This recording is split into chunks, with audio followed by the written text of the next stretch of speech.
Bienvenue au dernier bloc de cette journée. On va continuer avec une intervention de Sylvain Sipel que je vais brièvement vous présenter. Donc, M. Sipel a fait des études en relations internationales, sociologie et histoire contemporaine à Paris et à Jérusalem. Il a été le directeur de la rédaction du Courrier international, puis rédacteur en chef au quotidien Le Monde. Auteur de Les Émurés et de l'État d'Israël contre les Juifs. Pardon ?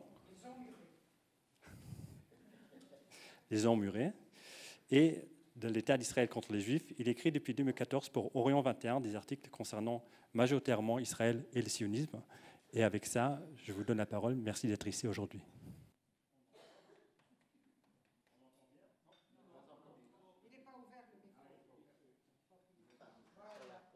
Et là maintenant ? Bon, d'abord, merci pour votre invitation. Je suis très heureux d'être ici. Donc, on m'a demandé de parler d'Israël et de la question de l'antisémitisme.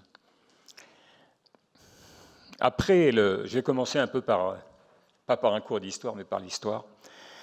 Après le verdict du procès Eichmann en avril 1961, le général Moshe Dayan, qui à l'époque était le héros militaire le plus adulé d'Israël, ne cachait pas que ce procès l'avait affecté au-delà de tout ce qu'il aurait pu imaginer.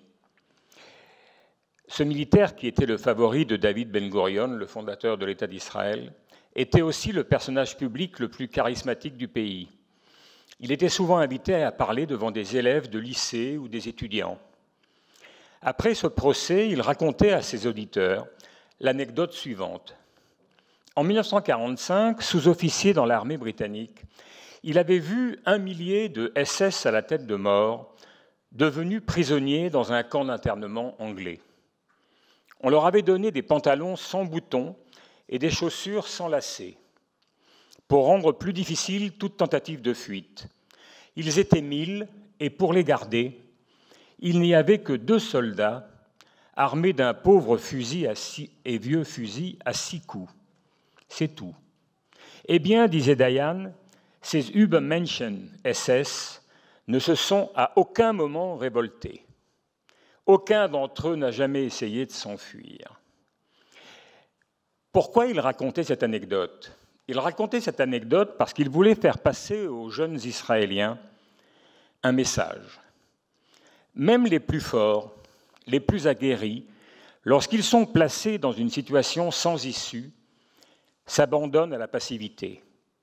Il voulait faire comprendre aux jeunes que, contrairement à ce qu'on leur avait inculqué de manière implicite et parfois même explicite, les Juifs ne s'étaient pas laissés mener à l'abattoir comme des moutons.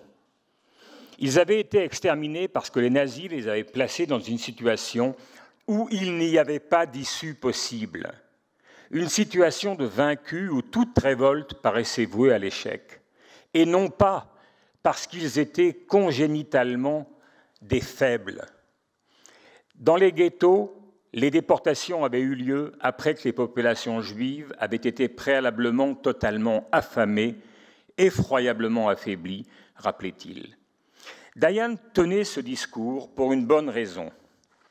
Cette idée que les Juifs avaient été à l'abattoir parce qu'ils étaient congénitalement des faiblards était très répandue dans la tradition sioniste.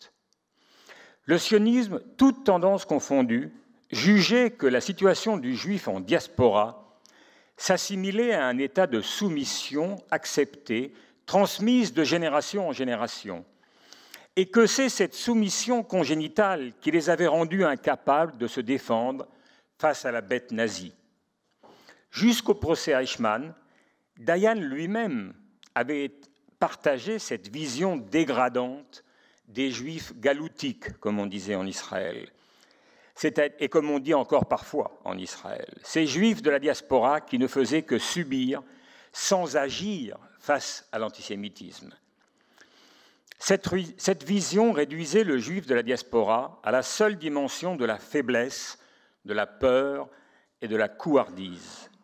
Et au fond, elle voyait dans la Shoah l'acmé, le summum d'un processus bimillénaire dans lequel, depuis la disparition du Temple en 70 après Jésus-Christ et jusqu'à la Shoah, Les Juifs de la diaspora, à défaut de posséder un État leur permettant de se défendre, ne faisaient que subir. Comment aurait-il pu faire autrement en 1942, puisque les Juifs dits de l'exil étaient placés depuis 2 millénaires dans une position d'incapacité de se défendre? Dans un livre célèbre, appelé Le 7e million, le journaliste et historien israélien Tom Segev a raconté la conséquence déplorable de cette vision historique, c'est-à-dire l'accueil épouvantable que les jeunes Sabra, donc les jeunes nés en Israël, ont réservé aux survivants de la Shoah dans les années 1945-1950. Les Sabra étaient éduqués dans l'idée que la révolution sioniste allait créer un nouveau juif, comme la révolution communiste était supposée créer un homme nouveau. Ce nouveau juif serait fort, il s'afficherait comme tel. Avant tout, il serait identifié par sa capacité combattante, et non pas par son talent philosophique, scientifique ou artistique. Dès lors, on ne pouvait pas s'étonner que de très nombreux Sabras ont accueilli les rescapés des camps de la mort avec le même mépris qu'on leur enseignait à l'école à l'égard du passé diasporique en général. Dans la vision sioniste, la vie en diaspora pour les Juifs n'aurait été rien d'autre que faiblesse. Les nouveaux Juifs israéliens, eux, bâtissaient un État. Et cet État saurait s'imposer par le glaive, sans crainte de la défaite. Cet État nouveau, Israël, était la seule réponse possible à l'antisémitisme. D'ailleurs, certains jeunes Israéliens à l'époque entendaient se différencier radicalement du juif diasporique du passé. Ils ne voulaient plus être juifs, ils s'imaginaient en nouveau hébreux. Après le procès Eichmann, peu à peu, toute la société israélienne a basculé dans un lent travail de mémoire qui a en partie modifié le rapport des Israéliens à la Shoah et à l'antisémitisme, tout en maintenant sans modification certains des fondamentaux sionistes. Commençons par les changements. Avec le temps, Israël a suivi une ligne qui elle-même s'installait à l'époque dans la réflexion des pays européens. Pour dire les choses simplement, à peu près partout, durant la vingtaine d'années qui a suivi la fin de la guerre, le personnage central de la Deuxième Guerre mondiale, incluant aussi la Shoah, a été le résistant, le héros qui a combattu le nazisme les armes à la main. Tous les pays européens qui avaient connu l'occupation nazie ont célébré les actes de bravoure de leurs propres résistants. En Israël, les héros des héros étaient Mordechai Anilevitch, le commandant des jeunes juifs qui s'étaient unis pour se soulever contre l'ordre nazi dans le ghetto de Varsovie. Mais déjà, la légende sioniste s'employait à tordre la réalité. Elle ne présentait pas la révolte comme une unification entre plusieurs mouvements, la gauche sioniste d'un côté, les bundistes et les communistes, mais comme une action exclusivement due aux jeunes sionistes. Israël s'appropriait la révolte en occultant totalement le fait que son numéro 2, par exemple, était un jeune bundiste et donc à l'époque un antisioniste, et que beaucoup des autres révoltés étaient communistes. Car seul Anilevitch devait rester dans les mémoires des jeunes Israéliens parce qu'il était sioniste.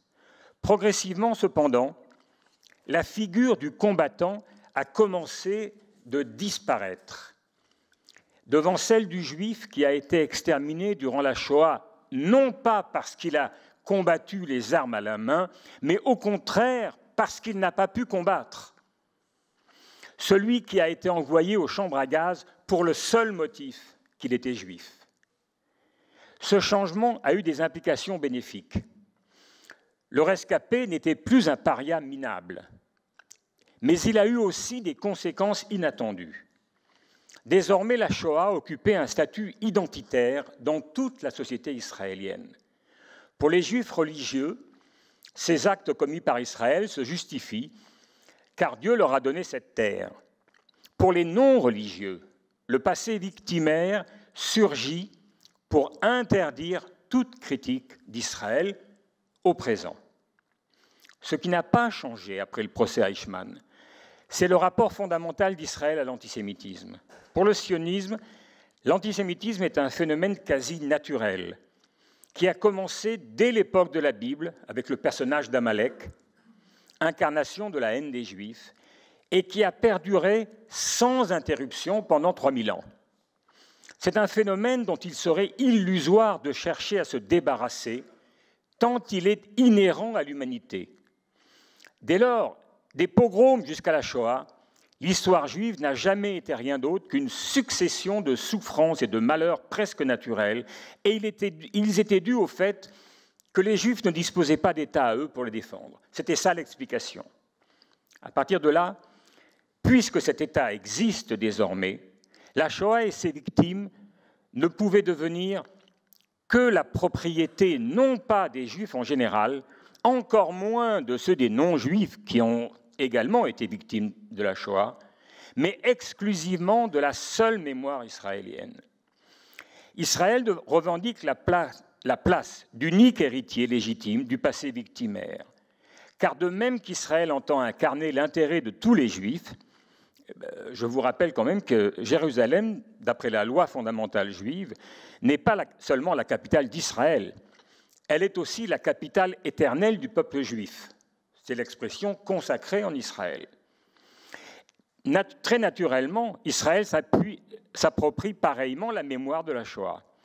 Et surtout, c'est ça le plus important, il revendique, lui, la seule légitimité parmi les Juifs à le faire. Enfin, l'appropriation exclusive de la mémoire de la Shoah, présentée à travers le prisme ethno-nationaliste constitutif du sionisme, devient un enjeu idéologique essentiel. Comment est-ce qu'on en est arrivé là? Avec le temps, l'utilisation de la mémoire de la Shoah est devenue extraordinairement paradoxale en Israël. Paradoxale parce que d'un côté, elle est érigée en un crime incomparable, quasiment dépourvu de tout contexte historique. Un crime qui sert de bouclier politique à tous les crimes que peuvent commettre Israël et ses forces de sécurité. Il n'est pas un seul chef d'État, pas une personnalité de premier plan, pas un businessman qui, venant pour la première fois en Israël, n'est pas d'abord amené à autre part qu'à Yad Vashem, le musée consacré à l'extermination des Juifs d'Europe. Cela a été le cas, par exemple, du général birman Min Aung Hlaing, chef d'état-major de l'armée birmane, lorsqu'il est venu signer un contrat d'achat d'armes en Israël en 2015. Peu après, ce général était accusé par l'ONU de crimes contre l'humanité pour les massacres qu'il avait ordonnés contre les Rohingyas, une minorité musulmane de Birmanie. La visite à Yad Vashem sert désormais de brevet de bonne conduite. Elle permet à Israël de s'allier au pire régime et parfois au pire potentat. Elle impose aussi au monde extérieur l'obligation de s'incliner devant l'affirmation répétée des généraux israéliens, dont la phrase favorite veut que Tsahal soit l'armée la plus morale du monde. Et quoi que fasse l'armée, Israël occupe toujours la place de la victime. En 1982, quand Israël attaque le Liban pour en expulser les forces de l'OLP, son Premier ministre Menachem Begin proclame « Nous avons décidé qu'il n'y aura pas de second Treblinka », comme si les Israéliens, qui sont les envahisseurs, étaient eux menacés de génocide. Poutine, attaquant les Ukrainiens nazis, n'a rien inventé. L'autre aspect du rapport social israélien à la Shoah est que, par exemple, lorsqu'un historien étranger ose comparer les massacres commis par l'armée israélienne en 1948 à des pogroms, cela constitue une preuve avérée d'antisémitisme. À l'inverse, la référence à l'aspect nazi est d'une banalité inouïe entre Israéliens. J'ai été témoin d'un homme qui, dans la rue, alors qu'une policière lui collait une amende pour stationnement illicite, s'est mise à l'insulter en lui criant « Khatichat Nazit », espèce de nazi. Dans les années 1950, Ben Gurion, chef de la gauche sioniste, et Begin, chef de la droite nationaliste, se sont plusieurs fois publiquement traiter au Parlement de capot ou de nazi. En 2002, j'interviewe Gilad Shaer. Il est le principal conseiller de l'ancien Premier ministre Ehud Barak. Ariel Sharon vient d'être élu. Shaer est très critique de la politique que Sharon promeut. Je lui dis, vous pouvez être critique, mais enfin Sharon a été élu démocratiquement avec une forte majorité. Il me répond, et alors? Hitler aussi a été élu démocratiquement. Et puis, à ce moment-là, il voit que je prends des notes. Il s'arrête net. Et il me dit, non, vous ne me mettez pas dans ma bouche que j'ai comparé Sharon à Hitler. Bon, je vais lui dire, écoutez, si vous ne voulez pas, je ne vais pas l'écrire. Mais ce qui est intéressant, c'est que c'est ça que vous avez fait. Vous avez comparé Sharon à Hitler. Ce n'est pas moi qui l'a fait, c'est vous. Oh, il me répond, vous êtes juif vous-même. Vous devriez comprendre. Nous autres Israéliens, on parle de nazis à tout propos. Il avait raison. Ainsi va la banalisation de la Shoah au quotidien en Israël. Dans le langage quotidien, le nazi, c'est le méchant, le salaud et l'adversaire. Cette banalisation va de pair avec, je pèse mes mots, une effroyable méconnaissance de ce que fut réellement le nazisme. Les jeunes Israéliens, pour qui la Shoah occupe une place essentielle dans l'éducation, ne savent à peu près rien du nazisme, du cadre raciste général dans lequel s'inscrivait son antisémitisme, du type de régime qui avait été instauré. Pour 99% d'entre eux, le nazisme se résume à l'acmé du malheur juif, c'est tout. Les conséquences de cette instrumentalisation et de cette banalisation de la Shoah, souvent accompagnées d'une grande ignorance, sont épouvantables.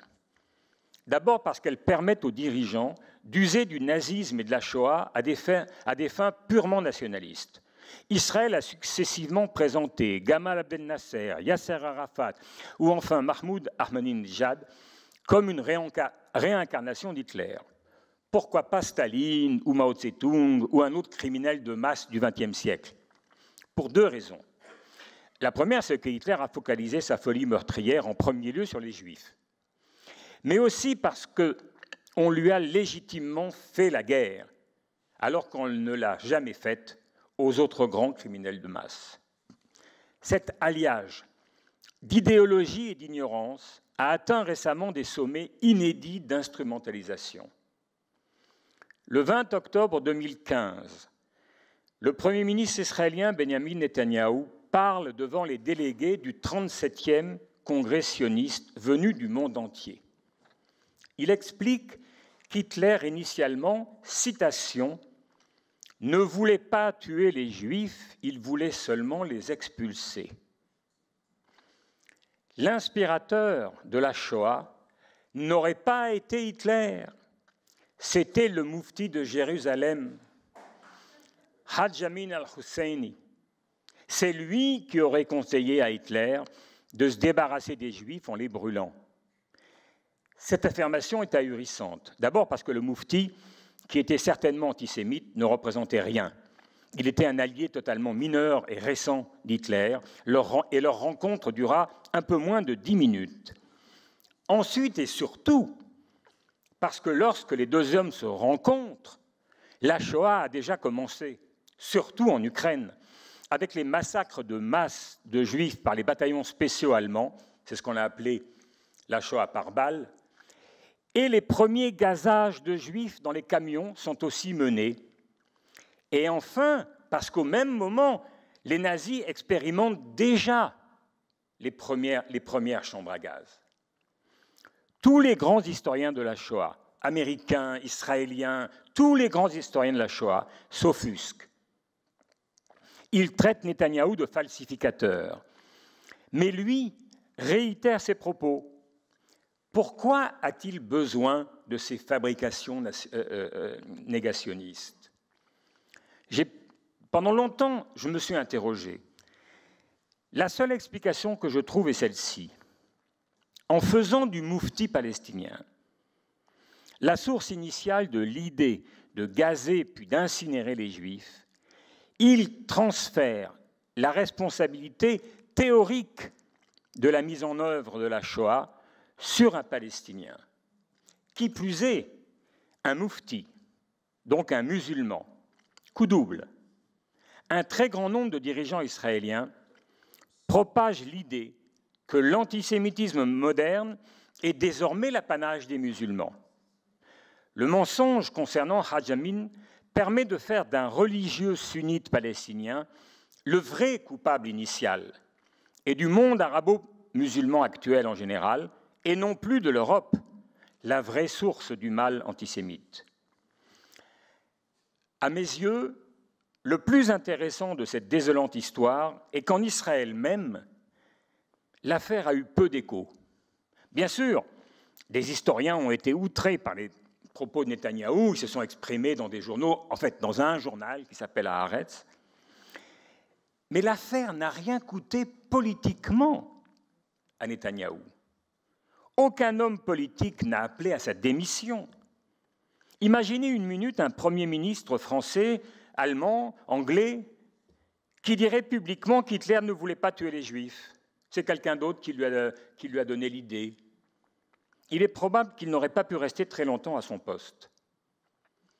En Israël, il n'y a eu aucune déflagration, personne n'en a parlé. Netanyahou a continué, sans aucun problème. Il est passé à l'ordre du jour, il n'a pas perdu un seul point dans les sondages.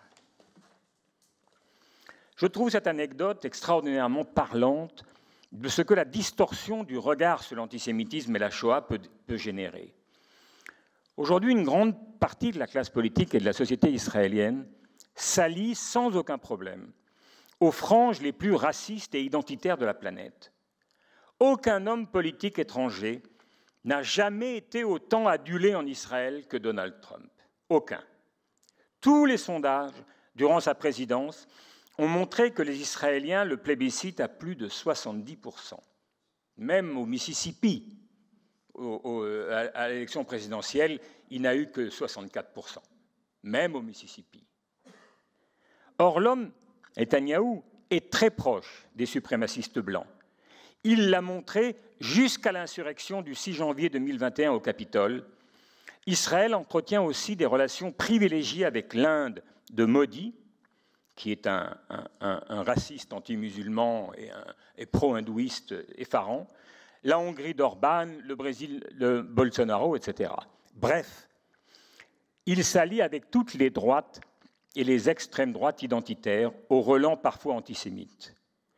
Comme l'a proclamé publiquement à la Knesset la députée du Likoud, Anat Berko, ces gens-là sont peut-être antisémites, mais ils sont de notre côté. Elle non plus, sa déclaration n'a suscité aucun tollé en Israël, personne ne lui a demandé de démissionner. Bref, aujourd'hui, la référence à l'antisémitisme et à la Shoah sont quasiment devenues de simples armes politiques utilisées dans l'unique but de faire taire toute critique. Il existe d'un côté les mauvais antisémites et de l'autre les bons antisémites, avec lesquels on s'entend très bien. Vous êtes un suprémaciste blanc américain qui abhorre les Juifs, mais qui adore la politique israélienne envers les Palestiniens, vous êtes parfaitement cachère. Mais si vous critiquez l'oppression des Palestiniens et les agissements des soldats et des colons à leur égard, alors là, vous êtes antisémite. Cette attitude n'est pas en soi l'apanage des Israéliens. On peut multiplier les exemples où le passé sert de bouclier aux actes criminels commis dans le présent. Moi, je suis français, donc j'ai connu la guerre d'Algérie, et longtemps en Algérie, lorsque vous critiquiez le pouvoir de l'armée française, lorsque vous critiquez le pouvoir de l'armée algérienne, certains vous traitaient facilement de suppôt du colonialisme français. Toute critique, vous êtes un suppôt du colonialisme. Au Zimbabwe, l'accusation principale de Robert Mugabe, le potentat qui a régné pendant 37 ans sur son pays, a consisté à traiter ses adversaires de nostalgiques de l'apartheid. Et ça suffisait pour faire taire les bouches. On pourrait donner 100 exemples. Mais après la Shoah, Israël dispose avec cette méthode d'une arme fatale, l'accusation volontairement trompeuse d'antisémitisme. Elle l'utilise de manière systématique. On le voit aujourd'hui, on en a parlé précédemment, dans ses efforts de faire légalement adopter une nouvelle définition de l'antisémitisme qui transformerait toute critique du sionisme en acte antisémite. Pourra-t-elle le faire encore longtemps? Je n'en sais rien. Mais je sais que, même si Israël continue de bénéficier d'une grande impunité au niveau international, tous les sondages d'opinion, presque partout dans le monde, montrent que son image se dégrade de façon continue et que l'argument antisémite fonctionne de moins en moins. L'argument antisémite, c'est-à-dire traiter son adversaire d'antisémite. C'est très flagrant, par exemple, aux États-Unis, en particulier dans la jeunesse éduquée, dans la jeunesse des campus. Et je pense qu'aucun usage abusif de l'antisémitisme et des souffrances du passé juif ne parviendra à modifier le cours de cette dégradation de l'image d'Israël, tant qu'Israël n'abandonnera pas la politique coloniale qu'elle impose aux Palestiniens. Je vous remercie.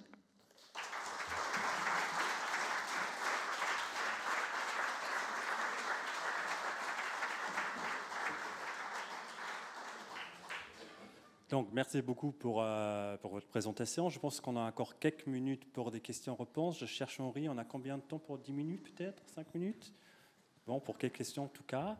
Je vous invite à me signaler si vous avez des questions. On va vous porter un micro.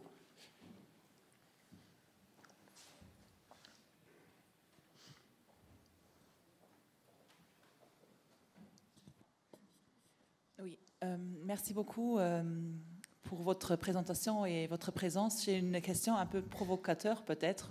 Enfin, elle m'est venue à l'esprit et je n'étais pas sûre si j'allais la poser. Moi, je ne suis pas du tout provocateur, vous pouvez y aller. Ah, oui. Je ne sais pas si je devrais oser, mais je vais quand même. Je me disais qu'il n'y a personne qui pose une question, donc je vais y aller. Est-ce que, selon tout ce que vous avez dit maintenant, je me suis posé la question, mais est-ce qu'en fait, alors, l'État d'Israël a besoin de l'antisémitisme? En fait, on aurait presque cette... ça m'est venu à l'esprit, hein. On en a déjà beaucoup parlé, mais j'aimerais vous poser la question. Qu'est-ce que vous en pensez? Il y a une phrase dont je ne sais pas si elle est véridique, mais elle est attribuée à Golda Meir. Golda Meir, qui avait été, il y a une cinquantaine d'années, dans les années 70, elle a été première ministre d'Israël, et avant, elle a longtemps été ministre des Affaires étrangères. Elle aurait dit, je ne sais pas si c'est vrai, mais on lui attribue qu'elle a dit: trop d'antisémitisme, on a vu ce qui s'est passé avec la Shoah, c'est une calamité. Pas d'antisémitisme, c'est ennuyeux parce que les Juifs n'ont aucune raison pour venir vivre en Israël. Il faut juste un petit peu d'antisémitisme. Ça, pour nous, c'est parfait. Bon, c'est pas moi qui l'a dit, c'est elle, hein? Non. Je pense qu'effectivement, je pense que c'est une question importante. Je ne peux pas dire qu'Israël a besoin d'antisémitisme, mais les évolutions récentes, je ne vais pas répéter ce que je viens de dire, mais les évolutions récentes montrent d'abord que plus le temps passe et plus la question de la Shoah est instrumentalisée. Je dirais pas tellement au niveau de l'académie, par exemple. Il y a de très bons universitaires en Israël qui travaillent sur la Shoah et qui sont des gens très sérieux, qui travaillent très bien. Pas tous, j'en connais d'autres qui sont très nationalistes et qui travaillent dans le sens souhaité par les autorités politiques. Mais au niveau des autorités politiques, et en particulier de la droite, en particulier au niveau de la droite nationaliste, ultranationaliste, il y a indubitablement une appropriation d'abord de la... Moi, quand je discute avec les Israéliens, je passe mon temps à leur dire, attendez, une seconde. Quand ils envoyaient des Juifs à la mort, les nazis ne demandent pas, ne vérifiaient pas avant, est-ce que vous êtes sioniste, ou est-ce que vous êtes communiste, ou bundiste, ou rien du tout. Donc il y a quelque chose d'insupportable dans cette appropriation politique et cette revendication à être le seul à pouvoir se revendiquer du passé et de ce qui est advenu aux Juifs. Le seul endroit d'en parler. Donc, c'est sûr que, de ce point de vue-là, Israël n'a pas besoin de l'antisémitisme, mais Israël a besoin d'instrumentaliser le passé, ça c'est sûr. Et alors, après, on voit quand Netanyahou fait une interprétation qui est complètement... il y a un livre qui vient de paraître aux États-Unis d'un type qui s'appelle Joshua Cohen, qui s'appelle The Netanyahu's.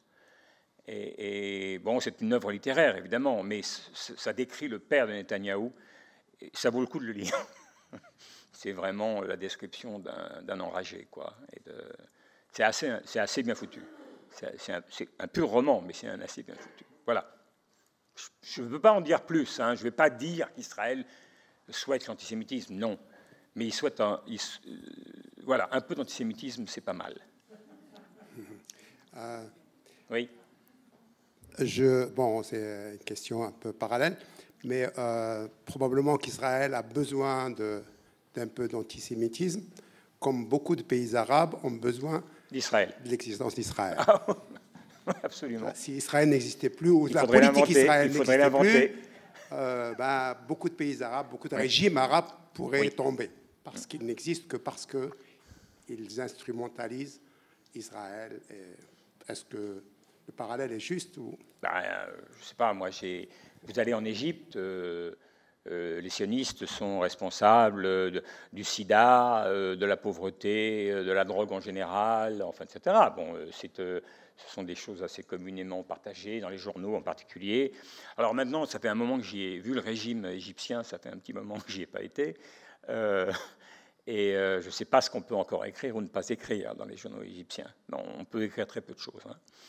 Mais oui, non, mais si vous voulez me dire qu'il y a des divagations antisémites dans les pays arabes, il y a match nul entre le racisme qu'on entend dans la société juive israélienne, qui est effroyable, et qui malheureusement va en augmentant. C'est-à-dire, il y a un parti qui s'appelait le Parti kahaniste en Israël. C'était, il y a une vingtaine d'années, ils ont été en Cour suprême, ils allaient aux élections, la Cour suprême les a interdits. Et le motif d'interdiction, c'était que c'était un parti qui était constitutivement raciste. Et c'est pour ce motif-là qu'ils ont été exclus. Le chef de ce parti est en alliance avec Netanyahou actuellement. Il a fait, il va y avoir les élections la semaine prochaine. Les sondages lui donnent entre 12 et 15 députés, c'est-à-dire un sixième de la Knesset. Enfin, c'est devenu... Et il y a une évolution de la société israélienne dans lequel l'état d'esprit colonial, surtout, si vous voulez, il y a un truc qu'il faut bien comprendre. Pendant très longtemps, après la Nakba, dès que la Nakba est finie, Ben Gurion convoque un des historiens travaillistes, donc de son camp, et il lui dicte, voilà ce qu'il faut écrire dans les livres scolaires. Et il faudra dire, les Palestiniens, nous n'avons expulsé aucun arabe. À l'époque, il ne fallait pas dire le mot palestinien. Il fallait dire arabe. C'était des arabes indéterminés. Donc, les arabes ont fui volontairement. C'était ça la phrase. Ils sont partis. Alors, des fois, on disait, c'était à l'appel du Moufti, est-ce que je sais, enfin, bon, tout des balivernes, peu importe, mais ils sont partis volontairement. Aujourd'hui, dans les discussions, mais moi j'ai entendu pas une fois, pas deux, mais 20 fois, des gens simples, mais aussi des gens éduqués, dire Ben Gurion a fait une erreur. Il fallait expulser tous les Palestiniens. Il n'en a expulsé que 85%. Il fallait expulser tout le monde. Alors dans leur esprit, c'est parce qu'on n'aurait pas eu de problème. À mon avis, ils en auraient eu beaucoup, mais peu importe. C'est la mentalité. Il fallait expulser tout le monde. Et si l'occasion se présente, il ne faudra pas la rater. Et ce discours-là, c'est quoi la différence entre les deux? Dans l'attitude de Ben Gurion il y a 60 ans, il y a un déni. Il y a le déni d'une réalité. Mais pourquoi il nie? Pourquoi il nie? il nie, parce que s'il disait la vérité, ben, il avouerait un crime. Il avouerait l'expulsion massive d'un peuple. Donc, il reconnaîtrait la perpétration d'un crime. Donc, il y a une conscience de ce que l'armée israélienne a commis. Quand les gens vous disent « il a fait une erreur, il fallait virer tout le monde », ça veut dire qu'il y a une assomption du crime. On est d'accord, on est prêt à le refaire et à le reconnaître. On pense que c'est légitime. On pense que c'est... Donc, c'est en ce sens-là que je dis que la prégnance de l'esprit colonial est devenue absolument ahurissante dans la société israélienne. C'est quelque chose d'effrayant. C'est quelque chose d'effrayant. Et ça ne partira pas tout seul, c'est ça que je pense. Hein. Je veux dire, ça viendra de l'extérieur, il faudra une pression, je ne sais pas comment ça peut advenir. Mais en tout cas, c'est une évolution absolument effroyable. Ce n'est pas un hasard s'il s'allie à tous ces régimes. Orban, Modi, Bolsonaro, tous ces gens-là. Et Trump, c'est leur grand copain. Ce n'est pas par hasard. Ce n'est pas juste une conjonction d'événements. Non. C'est quelque chose de beaucoup plus profond. Je vais terminer avec un truc. L'ancien ambassadeur d'Israélien à Washington, qui s'appelle Dermer, il a écrit dans un journal israélien il y a un peu moins d'un an. Il a écrit un article pour dire il ne faut plus compter sur les Juifs américains. Il a dit, et ce n'est pas pour des raisons bassement tactiques, c'est-à-dire qu'il a dit nos amis maintenant, ces deux catégories, les évangélistes et les nationalistes américains. C'est ça nos amis. Il faut oublier la communauté juive. Tant pis. Et il a ajouté, pourquoi ? Pas parce que les évangélistes sont beaucoup plus nombreux. Il y a 6,5 millions de juifs américains, et il y a 45 millions d'évangélistes. Donc évidemment, sur le plan du pouvoir politique aux États-Unis, de ce que ça représente, les évangélistes, c'est plus intéressant que les juifs. Mais il a dit, c'est pas pour ça qu'il faut s'allier avec eux. Il faut s'allier avec eux parce que nous et eux, on pense pareil. C'est ça le motif. On pense de la même façon. Le regard qu'on a sur le monde est le même regard qu'on a. Et c'est pour ça qu'il faut marcher avec ceux-là. Et c'est pour ça qu'ils se retrouvent aujourd'hui en pleine alliance avec les suprémacistes blancs aux États-Unis. Et donc ça, c'est une évolution dont je dirais qu'elle a certainement existé toujours à l'intérieur du sionisme. C'est une tendance qui existait, d'où le livre dont je vous ai parlé sur le père de Netanyahou, par exemple. Mais c'est cette tendance-là qui, au fur et à mesure, monte en force de manière... On ne voit pas comment l'arrêter, quoi. Si on regarde les résultats électoraux depuis 40 ans, ben voilà, depuis 1977, donc depuis, ça fait quoi, 45 ans, la droite nationaliste a été au pouvoir 41 ans sur 45. 41 ans. Quand il y a eu les négociations de Camp David et Oslo, c'était juste au milieu pendant 2 ans et c'est tout. Voilà, c'est ça qui est advenu à ce... Donc on peut considérer que, évidemment, tout commence en 1948, et même avant, à vrai dire. Mais le basculement de l'occupation des territoires palestiniens, quand même, est un élément très puissant d'accélération de l'esprit colonial. Bon, je ne sais pas si j'ai répondu à votre question, mais c'est ce que j'avais envie de vous dire. Merci beaucoup pour ce tour de questions-réponses. On va continuer avec la table ronde. J'invite donc les participantes à la table ronde de venir en avant.